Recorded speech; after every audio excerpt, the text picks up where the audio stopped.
있으면 초록색 토랑 초록색 대변이 나온다는 말도 있는데 맞나요? 초록색 토는 맞죠. 급성 췌장염이 있는 경우에는 구토가 증상 중에 하나고, 그때 이제 초록색 변은 기생충 감염이라든가 세균성 독소에 의해 가지고 이렇게 나왔을 가능성이 높고, 다른 뭐 외과적 질환이 있을 때 뭐 췌장염도 해당이 되겠죠. 췌장 그 담즙 색깔이 녹색이에요. 오랫동안 뭔가를 안 먹었을 때도 녹색변이 나오는 경우가 있고, 담즙이 재흡수되지 않고 배출됐다라는 거죠. 그거는 아직 잘 몰라. 췌장염은 거의 다 특발성이라고 해요. 제일 많은 거는 초콜릿 같은 거, 중독물질 많이 먹어가지고 급성으로 이제 췌장염으로 가는 경우, 또는 뭐 이렇게 시멘트나 아스팔트 이런 거 먹어가지고 문제되는 경우도 있다고 하고 있고. 췌장염은 그러면은 그 증상이 구토를 많이 하고 설사도 하고 갈증도 심해지고 밥도 못 먹고 그러는데 치료를 어떻게 하나요?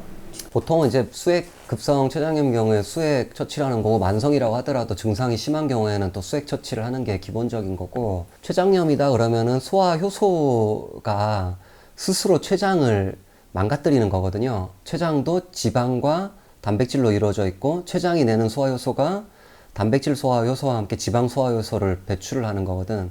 근데 그놈들이 췌장 자체를 녹여버려가지고 이제 그게 염증으로 되는 거거든요. 그러니까 췌장염이 걸리게 된 원인? 췌장염이 일단 있는 아이들은 식이를 관리를 어떻게 하는 게 좋을까요? 췌장염 있는 애들은 일단은 저지방 식이가 기본이고, 단백질은 이게 좀 소화가 잘 되는 단백질이고 잘 안 되는 단백질이 있거든요. 예를 들어 식물성 단백질이라든가 너무 열 처리를 상업적으로 뭐 가공 처리를 굉장히 과하게 했다든가, 이 경우에는 소화 잘 안 되겠죠.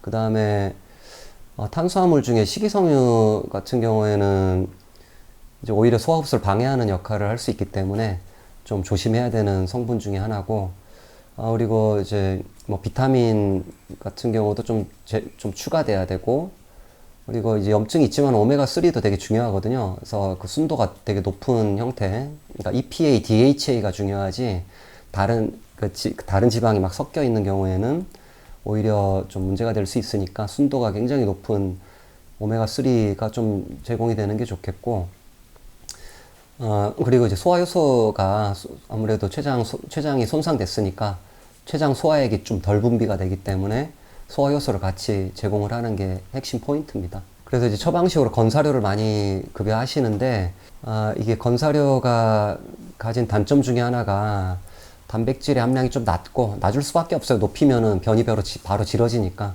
변이 바로 질어질 수밖에 없어요. 열 처리를 아주 많이 했고. 그래서 이제 건사료에 들어있는 단백질이 30%만 넘어가도 좀 안 좋은 형태로 보여지는 경우가 많거든요. 소화 흡수율이 떨어지니까.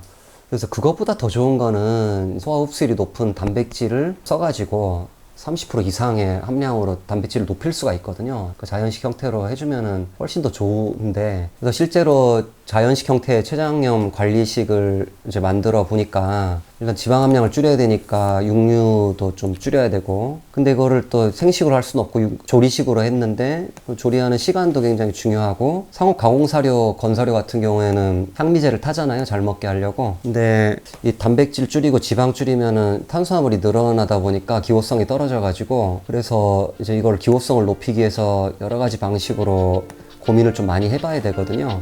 그런 부분들이 좀 애로사항들이고 좀 극복해야 될 이제 문제들이죠.